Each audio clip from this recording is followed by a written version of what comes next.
Bonjour à tous, j'espère que vous allez bien et que vous prenez toujours autant de plaisir à regarder ces émissions que nous avons à les préparer. Parce que oui, avec l'équipe, sachez qu'on est prêt à déplacer des montagnes pour que vous appreniez plein de choses chaque semaine. Ben oui, déplacer des montagnes, non, mais carrément, on assume, comme Jésus l'explique à ses disciples. Ah oui, autant vous le dire tout de suite, même si il n'y avait pas beaucoup de mystère. C'est une expression directement issue de l'Évangile selon saint Matthieu, qui veut dire qu'on a réussi à accomplir une tâche très difficile. Allez, je vous raconte tout ça. Le Christ et ses disciples sont en train de parcourir les villes et les villages de Galilée pour annoncer la parole de Dieu. Ils sont en pleine opération conversion, si je puis dire. C'est le moment où Jésus décide d'emmener Pierre, Jacques et Jean sur une haute montagne. Et sous leurs yeux ébahis, le Messie est transfiguré. Une lumière intense émane de tout son être et il entre en conversation avec Moïse et le prophète Élie. Puis une nuée lumineuse apparaît d'où une voix proclame « Celui-ci est mon fils bien-aimé en qui je trouve ma joie, écoutez-le ». Quand la transfiguration prend fin, ils descendent de la montagne, mais pas à cheval, et ils rejoignent la foule des Hébreux qui les attendent. C'est alors qu'un homme demande au Christ de guérir son fils. Il a d'abord confié aux autres disciples, ceux qui étaient restés en bas de la montagne, mais ils n'ont rien pu faire. Jésus prend alors les choses en main, menace le démon et guérit le petit garçon.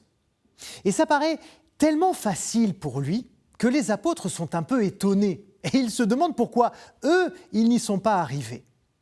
Le Christ leur dit alors cette phrase qui a inspiré notre expression. C'est à cause de votre incrédulité. Je vous le dis en vérité, si vous aviez de la foi comme un grain de moutarde, vous diriez à cette montagne, transporte-toi d'ici à là, et elle se transporterait. Rien ne vous serait impossible. Sachant que la graine de moutarde est la plus petite des graines.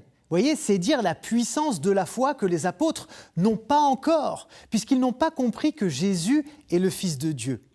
Voilà pourquoi aujourd'hui déplacer des montagnes, c'est réussir quelque chose qui paraissait infaisable au premier abord.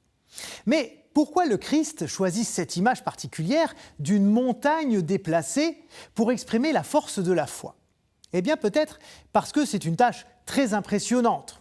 C'est vrai que Isaïe, par exemple, était effaré devant les grands travaux des souverains orientaux qui faisaient carrément aplanir des montagnes pour tracer des routes. D'ailleurs, c'est pour cette raison que la liturgie cite Isaïe en parlant de Jean-Baptiste qui aplanit la route devant le Messie.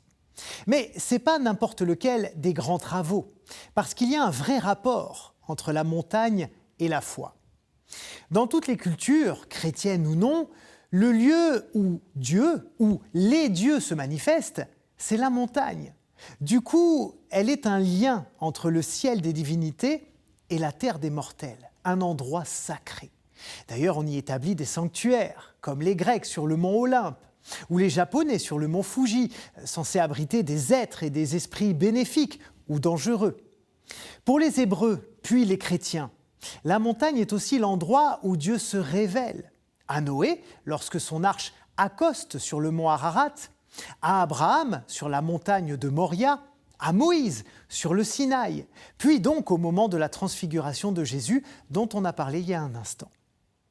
Vous voyez donc que déplacer des montagnes, c'est pas juste soulever un poids énorme, c'est en réalité être maître du sacré et agir en harmonie avec Dieu.